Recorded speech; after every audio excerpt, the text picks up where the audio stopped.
Então, pessoal, todos bem? Sejam todos novamente bem-vindos. Bem-vindos à EBEG novamente e bem-vindos aqui ao nosso curso sobre precatórios e requisições de pequeno valor.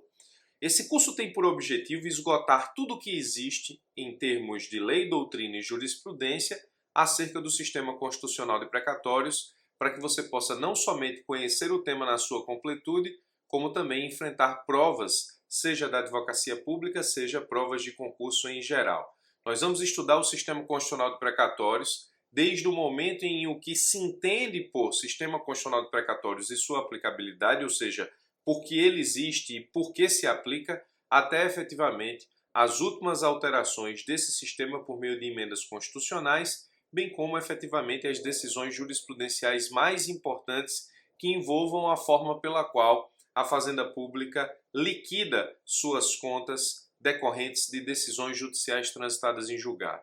O sistema constitucional de precatórios, que é o nome que se dá ao estudo, ele é gênero e dentro dele nós englobamos tanto o precatório estrito sensu quanto as requisições de pequeno valor. Nós vamos analisar efetivamente e estudar efetivamente esse conteúdo a partir de um prisma constitucional, porque esse assunto tem sede constitucional, mas ele não se delineia apenas pelo que está estabelecido no texto constitucional, uma vez que nós temos decisões jurisprudenciais e, obviamente, do Supremo Tribunal Federal pela matéria constitucional extremamente relevantes. Então, nós temos no sistema constitucional de precatórios a forma como a Fazenda Pública salda suas dívidas decorrentes de decisões judiciais transitadas em julgado. Como falei, a previsão do tema é constitucional, as modificações que acontecem no tema são advindas de emendas à Constituição, óbvio, se o tema é constitucional e eu quero mudá-lo, nesse caso eu preciso de uma emenda constitucional, mas a parte não tão óbvia é porque muitas dessas emendas constitucionais têm parcela dos seus textos declarados inconstitucionais pelo Supremo, o que acaba modificando efetivamente o sistema de precatórios, seja pela legislação positiva, emenda constitucional, seja pelo trabalho do Supremo Tribunal Federal, que nessa situação funciona como legislador negativo, ou seja, no momento em que efetivamente declara a inconstitucionalidade de alguma coisa, em termos de emenda à Constituição, no que diz respeito ao sistema constitucional de precatórios, acaba criando regras que não são tão bem entendíveis se você não tiver uma atenção muito grande sobre esse conteúdo. Fora que a capacidade que o Supremo tem de modular as suas decisões acaba também criando situações dentro de situações, o que torna o assunto de precatórios e requisições de pequeno valor um tanto quanto complicado para a grande maioria das pessoas. Se de um lado esse tema é complicado, de outro nós temos a necessidade de reconhecer que é um tema que sempre está em provas de concurso e nem se diga concursos da advocacia pública, porque nesse caso nós temos a incidência de precatório em qualquer concurso que você vá enfrentar, especialmente a nível federal.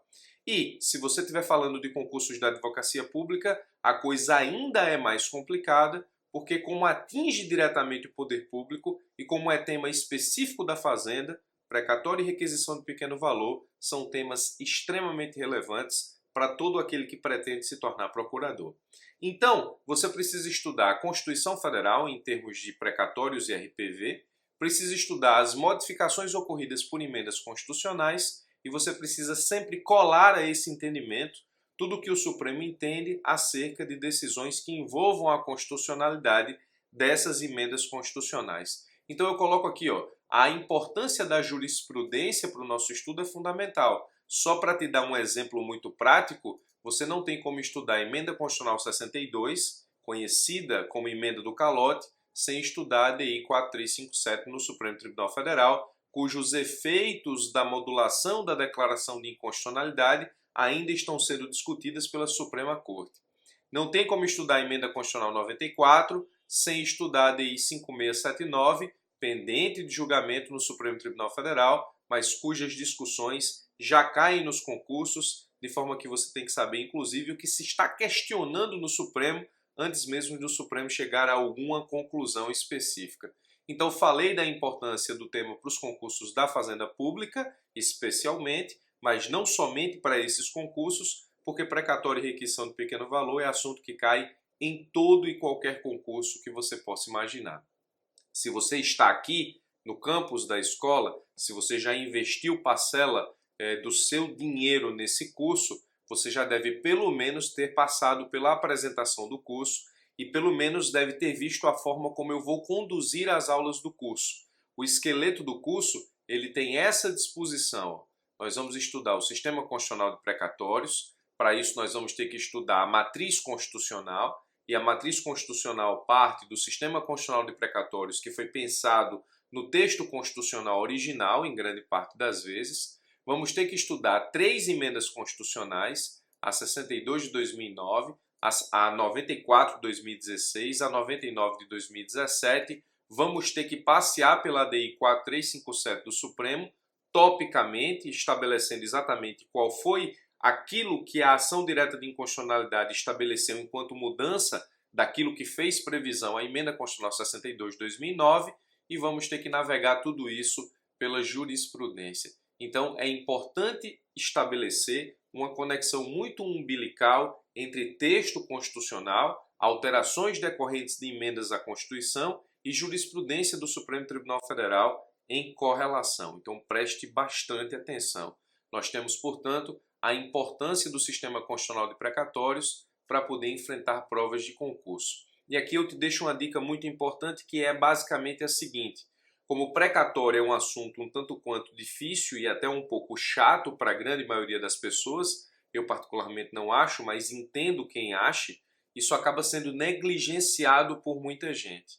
E ao negligenciar o sistema constitucional de precatórios enquanto assunto, as pessoas costumam errar muito isso em provas de concurso. Então, se você está aqui investindo tempo para entender como funciona esse sistema constitucional de precatórios, eu primeiro te parabenizo e segundo te peço para que você aproveite cada segundo do curso para firmar o conhecimento necessário ao enfrentamento dessas questões em prova, porque isso faz muita diferença. Quando do julgamento do Supremo Tribunal Federal sobre a emenda constitucional do calote, a ADI 4357, eu fiz um vídeo explicando justamente qual era o efeito dessa declaração de inconstitucionalidade nas correções dos precatórios no que diz respeito à aplicação de juros de mora e correção monetária. Esse vídeo meio que viralizou no YouTube e foi assistido por mais de 20 mil pessoas, ou melhor, não necessariamente, teve mais de 20 mil visualizações. Uma pessoa pode ter assistido mais de uma vez, o que normalmente acontece para poder entender a profundidade do tema.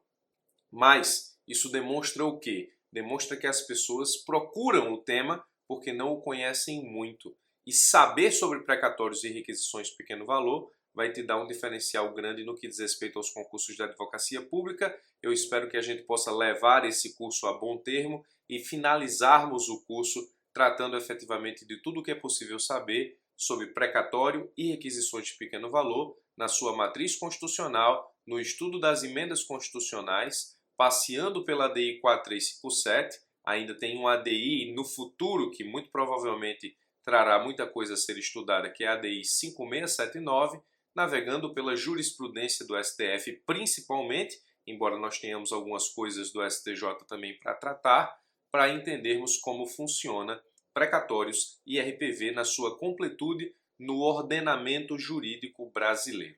Então eu dividi o curso em 10 tópicos. O tópico que nós começamos a tratar efetivamente das coisas chama-se Ordem e Cronologia dos Precatórios. Bom, primeiro vamos analisar o artigo 100 da Constituição Federal na sua redação original, porque nós precisamos, em termos de precatório, entender muitas vezes como as coisas eram, até porque no momento em que elas eram enquanto texto original, uma jurisprudência foi construída em cima desse texto original, que ainda vale para hoje. Depois nós tivemos algumas modificações e algumas adaptações dessas construções jurisprudenciais, coisa que também nós temos que dar uma olhada daqui a pouco.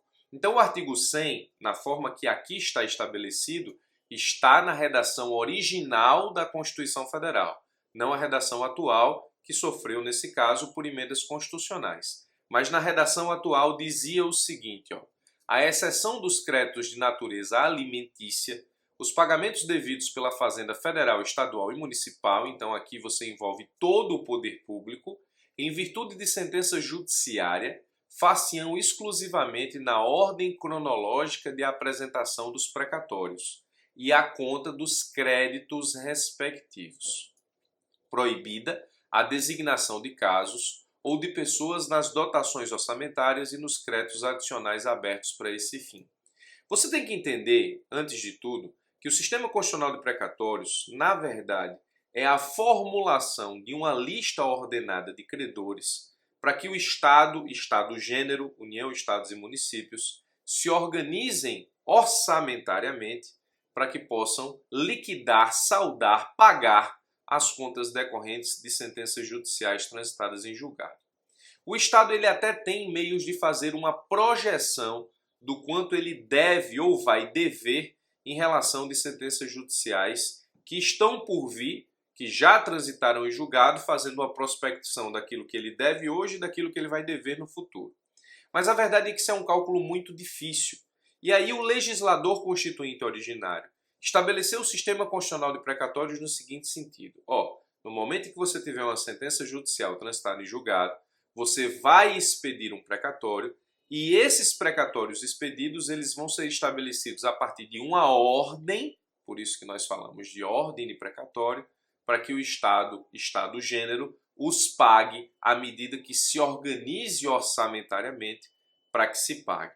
Então, nós estamos diante do Estado, que é aquele órgão de ficção jurídica que organiza as nossas vidas, regulamenta as nossas vidas, enquanto pessoa jurídica também possui obrigações. Dentro dessas obrigações está a de saldar, liquidar, pagar as suas condenações judiciais. O problema é que o Estado precisa de grana para isso. E ao precisar de grana sem comprometer a sua própria estrutura e sem comprometer o próprio funcionamento, que no final das contas acaba fazendo com que a vida em sociedade seja possível, o legislador deu então um período e uma possibilidade do Estado se organizar orçamentariamente para pagar os precatórios. Para que isso aconteça, eu preciso ter uma ordem de apresentação desses precatórios para pagamento.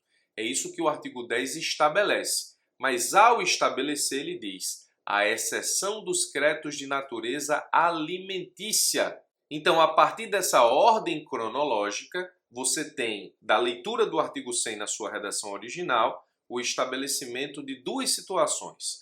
Um precatório que visa apagar um crédito comum e um precatório que visa apagar um crédito de natureza alimentícia.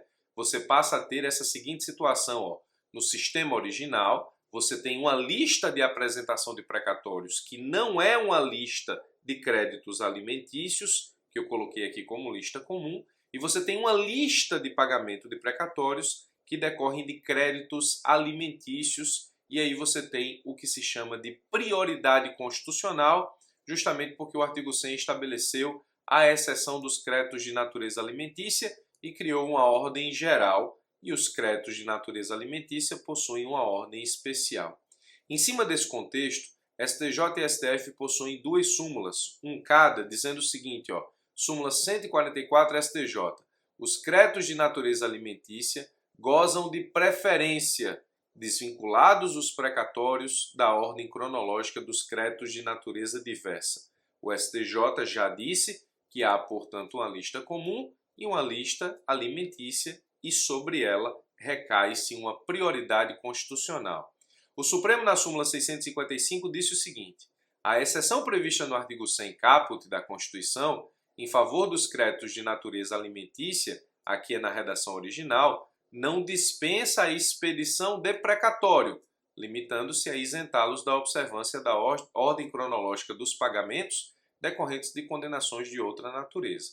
Mas óbvio que você não tem só um precatório alimentício, em detrimento do precatório comum, razão pela qual você tem um conjunto de precatórios decorrentes de créditos de natureza alimentícia e um conjunto de precatórios decorrentes de créditos de natureza comum. E aí formou-se, portanto, duas filas, a fila do precatório comum, a fila do precatório alimentício, e sobre o precatório alimentício nós temos o que se chama de prioridade.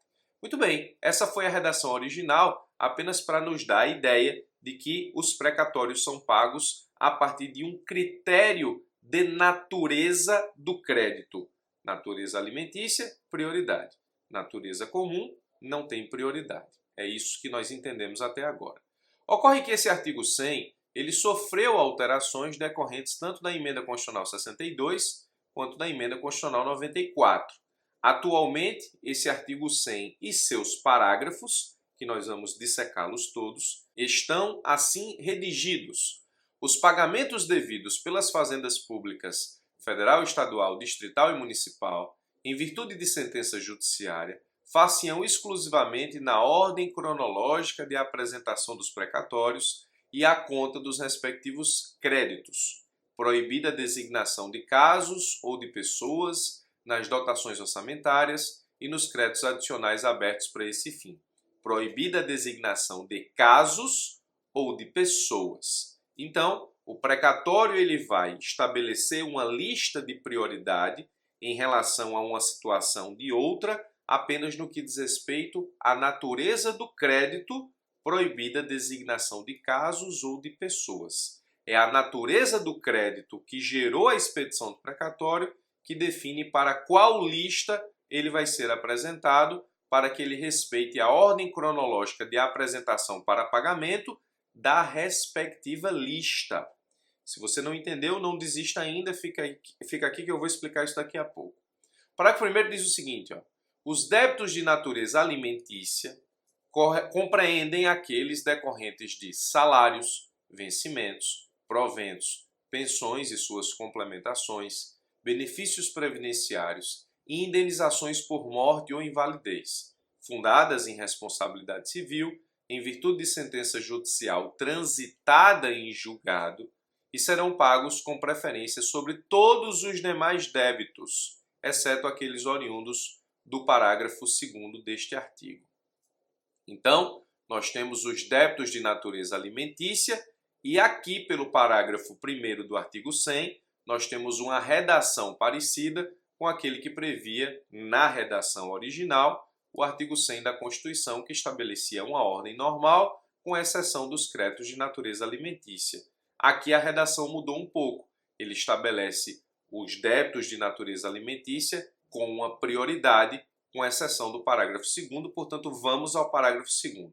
Os débitos de natureza alimentícia, cujos titulares originários ou por sucessão hereditária tenham 60 anos de idade, ou sejam portadores de doença grave, ou pessoas com deficiência, assim definidos na forma da lei, serão pagos com preferência sobre todos os demais débitos, até o valor do triplo fixado em lei para os fins do disposto no parágrafo 3º deste artigo, admitido o fracionamento para essa finalidade, sendo que o restante será pago na ordem cronológica de apresentação dos precatórios. Veja, nós temos uma outra situação. Se na redação original nós tínhamos uma lista comum e uma lista alimentícia com prioridade, na redação atual do artigo 100, com as emendas constitucionais 62 e 94, nós temos essa configuração aqui, que está na forma de tabela e que nós vamos analisar a partir de agora, dissecando tanto o artigo 100, redação original, quanto parágrafos 1º e 2º. Vamos lá. O sistema derivado, que eu chamo de sistema derivado, para que você não confunda com o sistema original, que é justamente aquele previsto no texto do artigo 100, na sua redação, digamos, nascedoura, em termos de sistema constitucional do precatório. Sistema derivado é tudo aquilo que deriva das emendas constitucionais que, obviamente, transformaram esse sistema a partir de outras escolhas do poder constituinte derivado. Então, o sistema derivado, nós temos uma lista comum, sem prioridade, que aí é tudo que não estiver aqui, está na lista comum. Assim como nós tínhamos uma lista comum, que era tudo que não era alimentício, lista comum, nós temos aqui, tudo que não for prioridades 1 e 2, estaria na lista comum de precatório, razão pela qual nós temos o amarelo. Na prioridade 1, no sistema original, bastava com que o crédito fosse alimentício, que ele enfrentava uma lista de precatórios exclusiva para pagamento, diferente da comum. Agora nós temos duas prioridades. A primeira prioridade é a que está em vermelho. Espero que você entenda para não errar na prova. É uma prioridade decorrente de créditos alimentícios, é uma lista alimentícia. Essa lista alimentícia envolve 4 situações excepcionalíssimas que configuram a prioridade 1. Primeiro, idoso, a partir de 60 anos de idade. Já já eu falo sobre uma problemática no que diz respeito aos 60 anos. Portadores de doença grave, pessoas com deficiência e sucessores hereditários do credor originário. Então, o idoso, portador de doença grave, pessoa com deficiência ou sucessores desses credores originários se encontram na lista de preferência 1, prioridade 1, que é aquela que é paga primeiro em relação aos demais precatórios do mesmo ano. Não desista ainda, eu chego lá daqui a pouco. Essa é a situação. Agora, existe um limite. Qual o limite? Até o triplo do valor que se paga a título de RPV doente. Se o precatório é federal, você vai pagar isso aí até o triplo do valor do RPV para a União. Se o precatório é estadual, você vai pagar isso aí em prioridade 1 até o triplo do RPV para o Estado. Se o precatório é municipal, você vai pagar a prioridade 1 até o triplo do valor do RPV para o município. Tudo isso aqui está em vermelho. Se o valor do precatório ele se limitar a 3 vezes do RPV, a prioridade 1 salda todo o valor do precatório. Se o valor do precatório ultrapassa até 3 vezes o valor do RPV, sobra um resíduo, que eu chamo aqui de além do triplo.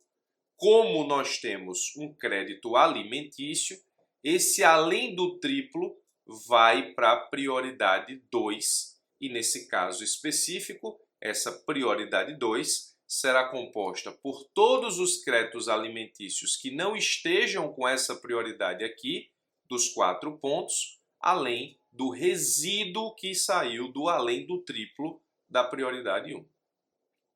Espero que você ainda esteja aqui acompanhando e prestando bastante atenção.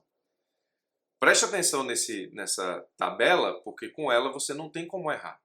Você tem a prioridade 1, que é o vermelho. É um crédito alimentício, então a natureza do crédito continua importando. Mas é um crédito alimentício cujo titular é um idoso, a partir de 60 anos, portador de doença grave, pessoa com deficiência ou sucessores hereditários desses credores 1, 2 e 3.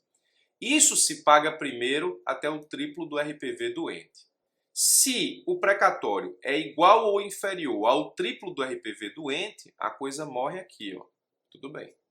Se o precatório ultrapassa o triplo do RPV doente, então isso sobra um resíduo que eu chamei além do triplo.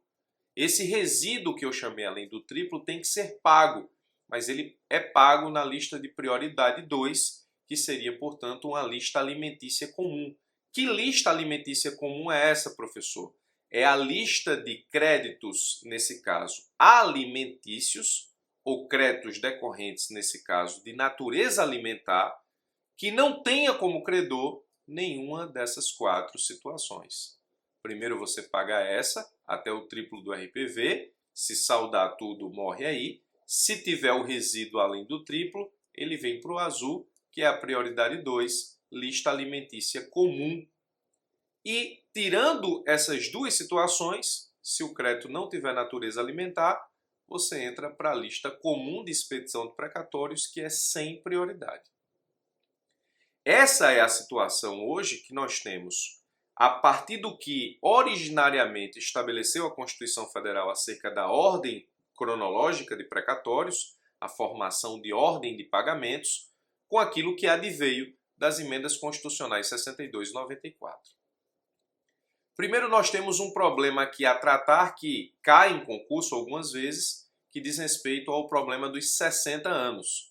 Nós tínhamos, na Emenda Constitucional 62, que criou, portanto, a superprioridade do idoso, porque você já tinha a prioridade do crédito alimentício e a superprioridade criada, então, no que diz respeito ao crédito alimentício de idoso, a Emenda Constitucional 62 dizia que os 60 anos eles precisavam estar completos na data da expedição do precatório, ou até a data da expedição de precatórios, você tinha que ter 60 anos.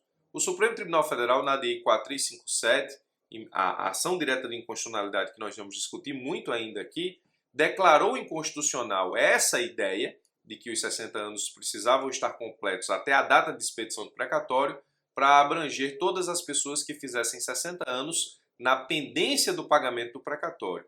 No final das contas, a Emenda Constitucional 94 retirou a restrição da Emenda 62. Professor, e por que você fala sobre isso então? Falo porque pode estar na sua prova, porque o examinador pode cobrar na sua prova o conhecimento dessa construção da superprioridade do idoso, levando em consideração que a Emenda Constitucional 62 estabelecia que esses 60 anos precisavam estar completos até a data da expedição do precatório, e o Supremo entendeu que isso é inconstitucional por afrontar a isonomia, uma vez que todos aqueles que atingissem os 60 anos enquanto pendente do pagamento o precatório fariam jus ao mesmo benefício constitucional. A Emenda Constitucional 94 retirou a restrição da Emenda Constitucional 62, que foi declarada neste ponto também inconstitucional pelo Supremo Tribunal Federal. Então, esse é o problema dos 60 anos que hoje está resolvido, mas o seu concurso pode cobrar a evolução dessa historinha para você. Muito bem, nós temos uma situação aqui também bastante interessante, que é a seguinte, ó. Esse sistema derivado de formação de duas listas prioritárias para pagamento de precatório, uma lista super prioritária até um determinado valor, com um resíduo que eu chamei além do triplo, e aqui é interessante porque veja que nesse ponto aqui você pode fazer um fracionamento de precatório, coisa que em tese e de regra é proibido pela Constituição. É tanto que o parágrafo 2º do artigo 100, com a nova redação, com a redação dada pela Emenda Constitucional 94, diz assim, ó, admitido o fracionamento para essa finalidade. Então, é uma própria exceção que a Constituição cria, a regra do não fracionamento de precatório, que nós vamos ver daqui a pouco. Então, preste bastante atenção, porque nós temos uma super prioridade, nós temos a prioridade, e o além do triplo é o resíduo da super prioridade que cai na prioridade, e você tem a lista sem prioridade. Agora, essa tabela que estabelece o sistema derivado com a prioridade do pagamento do precatório, ela tem uma peculiaridade. Nós formamos as ordens de pagamento a partir da natureza do crédito. Natureza alimentar superprioritária, natureza alimentar comum e sem natureza alimentar. Então, o critério, nesse caso, da natureza do crédito é importante. Mas você pode se deparar numa questão de concurso com a seguinte situação. É possível fazer o pagamento de um precatório sem prioridade na frente de um precatório com prioridade 1? É possível se nós estivermos diante de precatórios expedidos em anos diferentes. Se esse precatório aqui de prioridade 1 ele é expedido em 2015 e você tem um precatório de 2013 sem prioridade, esse precatório sem prioridade de 2013 tem que ser pago antes do precatório prioridade 1 de 2015.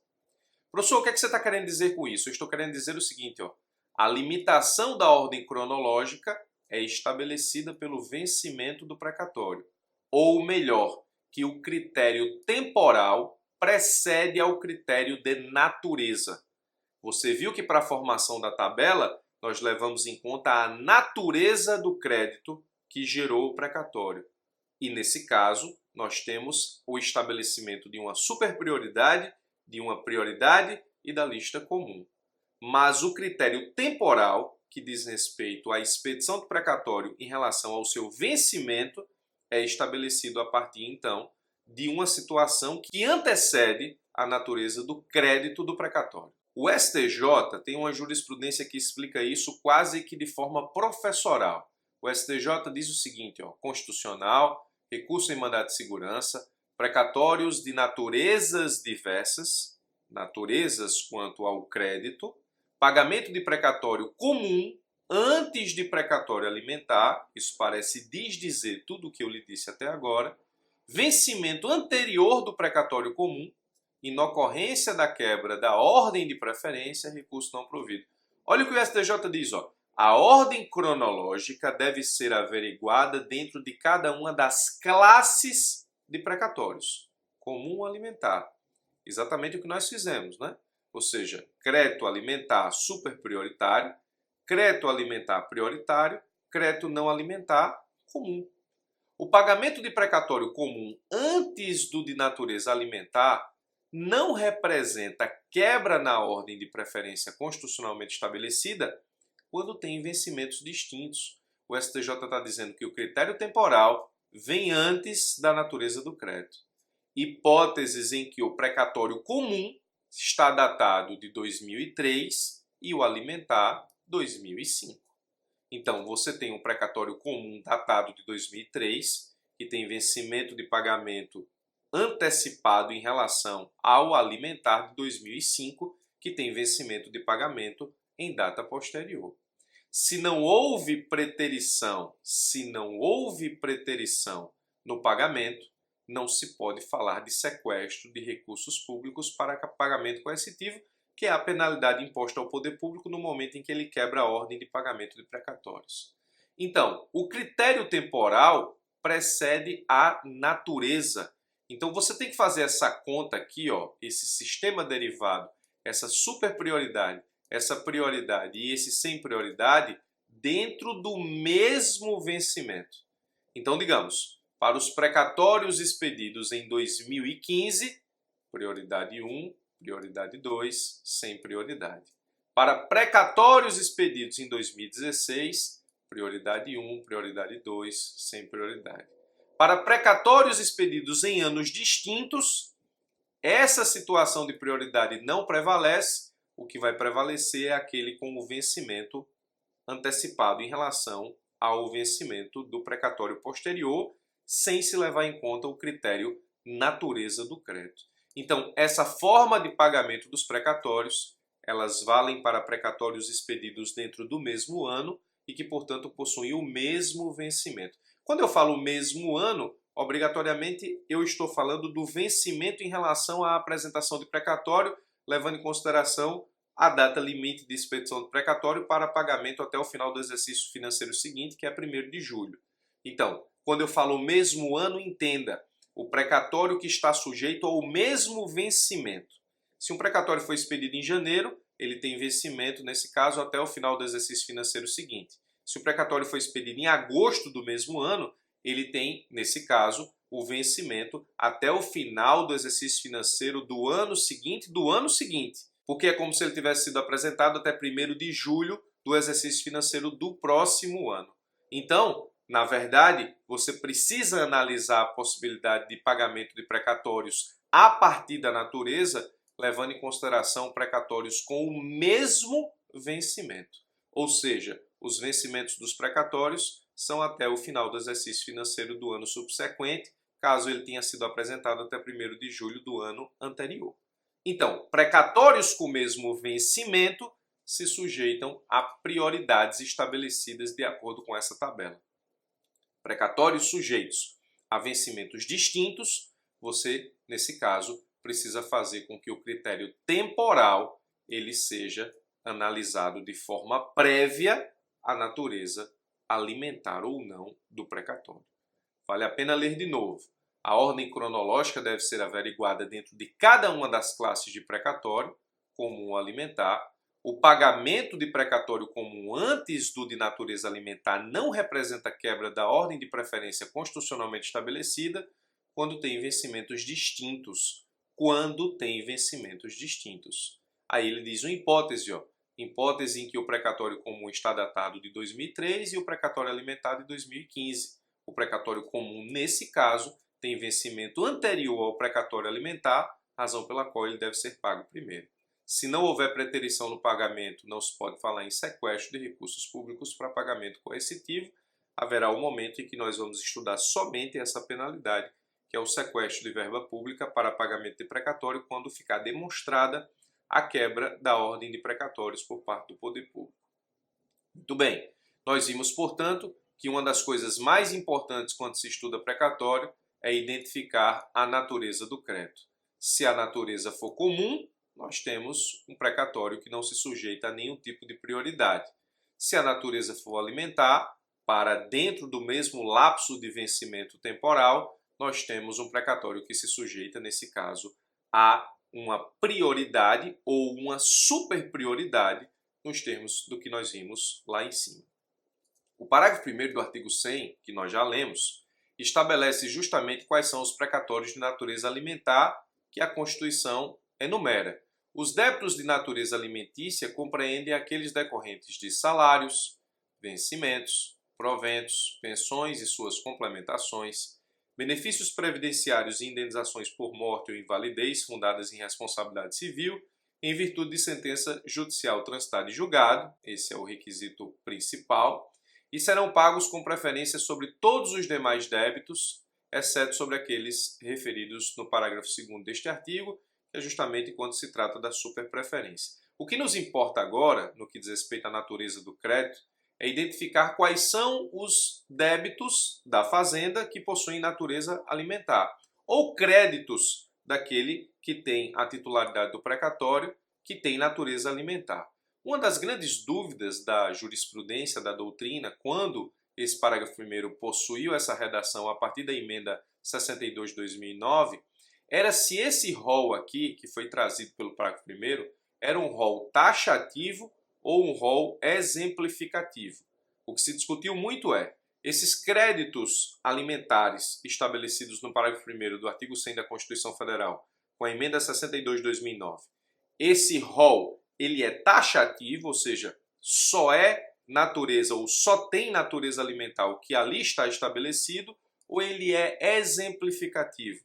A partir dele nós podemos, de forma analógica, estabelecer outros créditos que, não listados ali, possuem natureza alimentar. A jurisprudência do STJ e do STF estabeleceu, portanto, que esse rol é exemplificativo.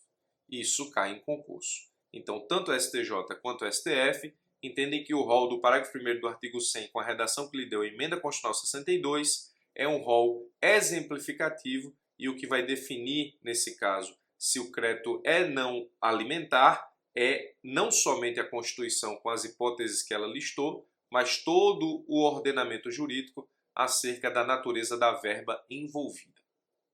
No que diz respeito ao fracionamento, eu já acabei falando que o fracionamento é pela Constituição Federal, especialmente no parágrafo 8º do artigo 100, proibido. E nós acabamos de ver que quando a Constituição Federal criou a superprioridade e estabeleceu um limite até o triplo do RPV, ela criou aqui um excedente.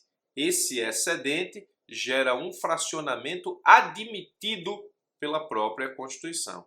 Então tenha cuidado porque o fracionamento do precatório a princípio é proibido, estamos diante de uma prática proibida, mas a própria Constituição cria situações em que esse fracionamento é excepcional, ele existe, pode acontecer, como o resíduo que vem aqui da superprioridade, que nós acabamos de analisar, e nós vamos ver aqui também embaixo que existem situações que, embora permitam um pagamento de parcela do precatório imediatamente e outra não se considera fracionamento. Então o parágrafo 8º diz o seguinte, é vedada a expedição de precatórios complementares ou suplementares de valor pago, bem como o fracionamento, repartição ou quebra do valor da execução para fins de enquadramento de parcela do total ao que dispõe o parágrafo 3º deste artigo. Na verdade, o que a Constituição aqui federal quer é não permitir com que os precatórios eles sejam divididos em precatórios menores para que eles se submetam, por exemplo, a requisições de pequeno valor ou de qualquer outra anomalia jurídica que decorreria da possibilidade de pegar um pagamento que é devido pelo poder público e fracioná-lo em vários outros pagamentos e de submetê-los, melhor dizendo, ao pagamento via ordem cronológica de precatórios. É mais saudável para o próprio poder público, para o próprio sistema de justiça, para a própria administração do pagamento desses valores, que isso seja feito sem fracionamento. Uma das primeiras coisas que nós precisamos entender é que, para que haja expedição de precatórios, é preciso a existência do trânsito em julgado.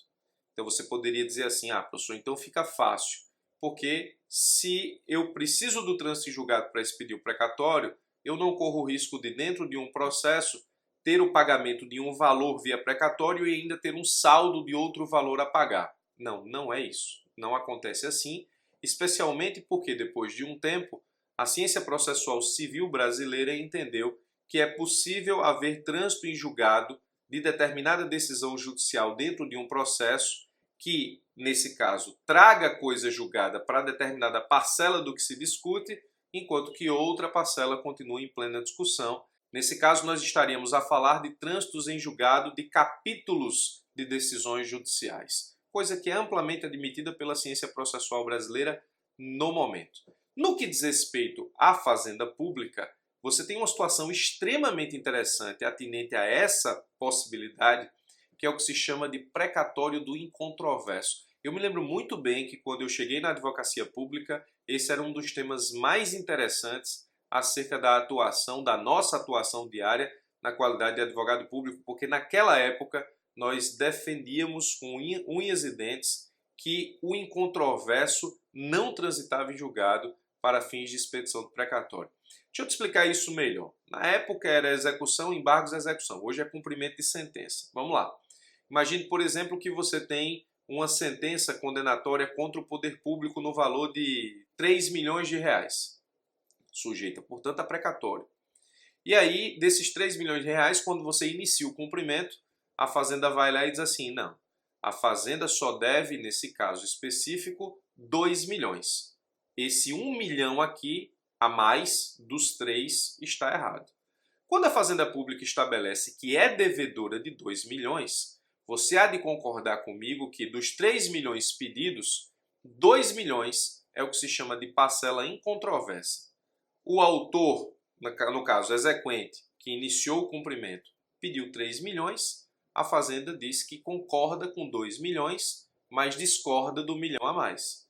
E nesse caso específico, se ela concorda com 2 milhões, nós temos uma parcela incontroversa de 2 milhões. O que é que se discutia à época? Se discutia o seguinte: se a Fazenda concordou com os 2 milhões, eu posso, nesse caso específico, entender que sobre esses 2 milhões não há mais discussão e, nesse caso, é possível expedir o precatório a partir desses 2 milhões da parcela incontroversa para que essa expedição se dê antes do final da discussão do controverso e esse valor seja pago imediatamente ou, seguindo o processamento natural do precatório, seja pago de forma anterior à discussão daquilo que ficou como parte controversa.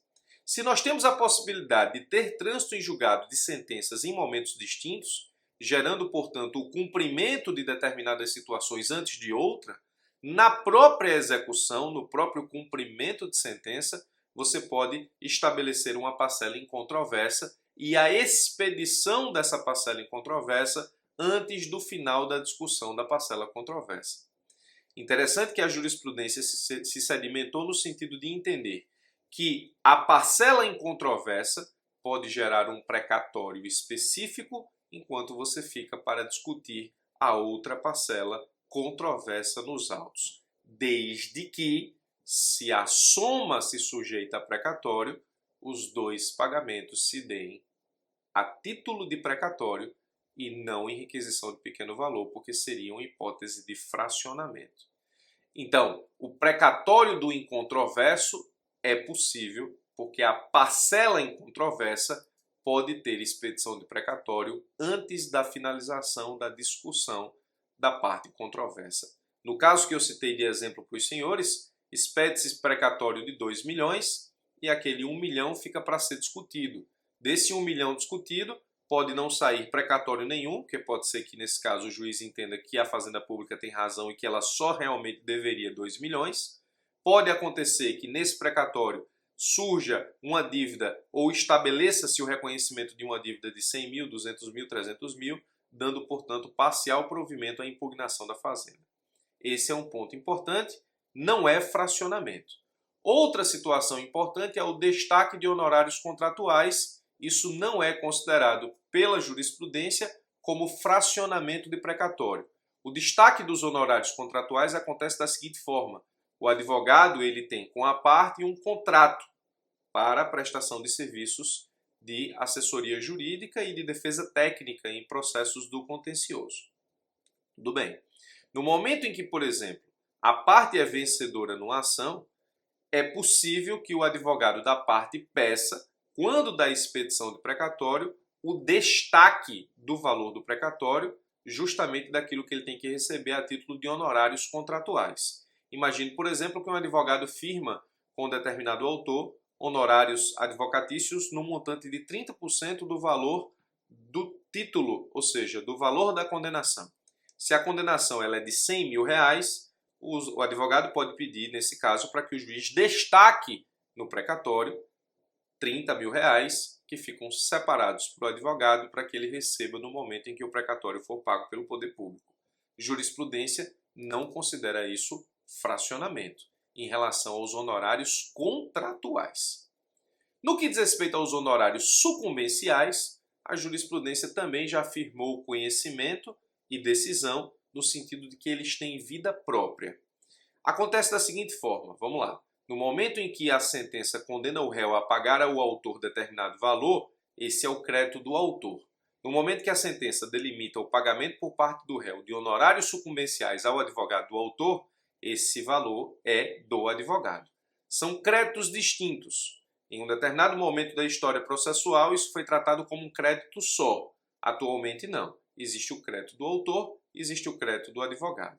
O crédito do autor se sujeita a precatório ou RPV a depender do montante e o crédito do advogado a título de honorários sucumbenciais se sujeita a precatório ou RPV a depender do montante. Você pode ter, nesse caso específico, um precatório para o autor e um RPV para o advogado. O precatório do autor tem processamento autônomo, os honorários de sucumbência do advogado também têm processamento autônomo. Isso não é considerado, nesse caso específico, fracionamento, lembrando que honorários sucumbenciais, pela jurisprudência, são créditos alimentares, ainda que o crédito do autor não tenha essa natureza, e seguem honorários sucumbenciais, pagamento próprio, sujeito ao valor que lhe cabe, RPV ou precatório, a depender do valor, tendo, portanto, a possibilidade de entrar na lista de prioridade, porque possuem natureza alimentar.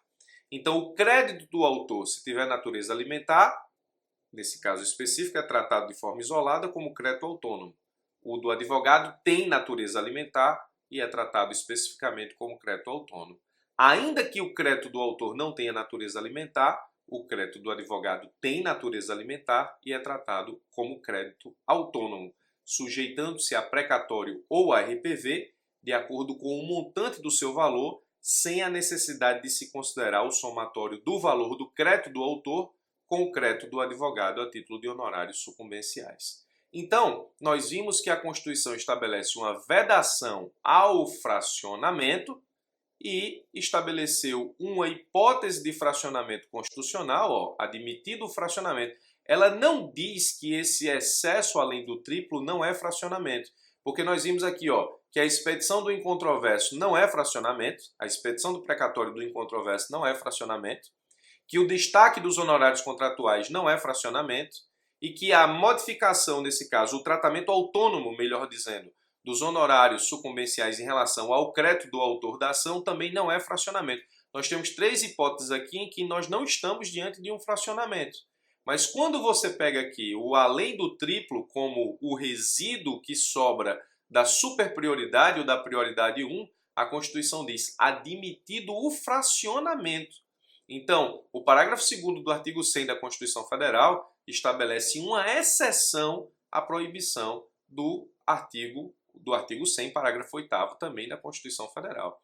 É vedado o fracionamento, mas nós temos, nesse caso, um fracionamento criado pelas emendas constitucionais e redações posteriores que vieram sobre o artigo 100, criando exatamente a superprioridade, ou o que eu chamo de prioridade 1, e criando um resíduo que decorre da superprioridade quando o valor do precatório ele ultrapassa o triplo do limite de RPV do ente público devedor do precatório. Então nós temos uma exceção ao fracionamento, admitido o fracionamento. A Constituição não diz que não é fracionamento, ela diz que é, mas que admite. Diferentemente do que acabamos de estudar aqui embaixo, sobre o fracionamento no que diz respeito à expedição do incontroverso, da parcela incontroversa, ao destaque dos honorários contratuais, não é considerado fracionamento, e a autonomia dos honorários sucumbenciais para que sejam processados de forma autônoma não se considera fracionamento em relação ao crédito do autor, seja o crédito do autor alimentar ou não, o crédito dos honorários sucumbenciais tem natureza alimentar. Então, essas foram as primeiras observações sobre o sistema constitucional de precatórios. É apenas a nossa primeira aula, onde nós vamos discutir efetivamente no curso ainda vários outros aspectos, mas aqui estudamos justamente a ordem criada pela Constituição Federal e a cronologia, a lógica da cronologia. Vimos duas súmulas STJ-STF que ainda se aplicam com proporções. A súmula 655 do Supremo, ao falar aqui no artigo sem caput, ele fala na redação original, mas atualmente esse sem caput é o parágrafo 2º, aliás, primeiro, que fala dos débitos de natureza alimentícia. Nós tínhamos uma lista comum e uma prioridade para créditos alimentares, coisa simples, mas com as modificações das emendas 62 e 94, nós tivemos uma situação de sistema derivado que criou uma superprioridade, uma prioridade comum e uma lista comum e criou um resíduo chamado além do triplo, que vem para a prioridade 2, que seria o crédito alimentício normal, nesse caso, ou seja, sem a superprioridade. O problema dos 60 anos, que sempre cai em concurso, a necessidade de interpretar esse sistema derivado a partir do entendimento de que o critério temporal precede a própria natureza do crédito. Essa jurisprudência do STJ é extremamente esclarecedora, e aí você também tem, no que diz respeito à natureza, o rol do parágrafo 1º ele é exemplificativo, não taxativo. Nós temos que entender que existem outros créditos alimentares, para além daqueles que a Constituição estabeleceu como lista. É importante perceber que nesse parágrafo 1º aqui não se fala em honorários sucumbenciais. Se esse rol fosse taxativo, honorários sucumbenciais não seriam créditos alimentares. Como ele é exemplificativo, embora ele não fale efetivamente aqui de honorários, embora você possa fazer alguma interpretação no sentido de alocá-los da mesma natureza de salários e vencimentos, mas nesse caso específico ele não diz diretamente honorários advocatícios, mas honorários advocatícios são créditos alimentares. Esse rol para STJ-STF é exemplificativo, o fracionamento é de regra proibido, permitido com exceção justamente em relação ao além triplo aqui, que é o resíduo criado. A Constituição admite o fracionamento. E por último, você precisa lembrar dessa aula que o precatório do incontroverso, a expedição do precatório do incontroverso não é fracionamento, que o destaque dos honorários contratuais é permitido e não é fracionamento, e que os honorários sucumbenciais têm vida própria e não dependem nem da natureza nem do processamento do crédito do autor da ação. O crédito do autor é do autor, o crédito dos honorários sucumbenciais é do advogado, tem vida própria e possuem, nesse caso, processamento próprio, se sujeitando a precatório ou RPV, dependendo do valor que lhe cabe de forma autônoma. E com isso nós chegamos ao final da nossa primeira aula sobre precatórios, sobre o sistema constitucional de precatórios. Fico aguardando suas dúvidas aqui na parte de dúvidas da escola e desejo a todos um excelente curso. Nos vemos na nossa próxima aula e espero que todos possam retirar todas as informações do curso, justamente para que nunca mais errem questões sobre precatórios e requisições de pequeno valor em provas de concurso, especialmente os concursos da advocacia pública. A todos um forte abraço e até as nossas próximas aulas.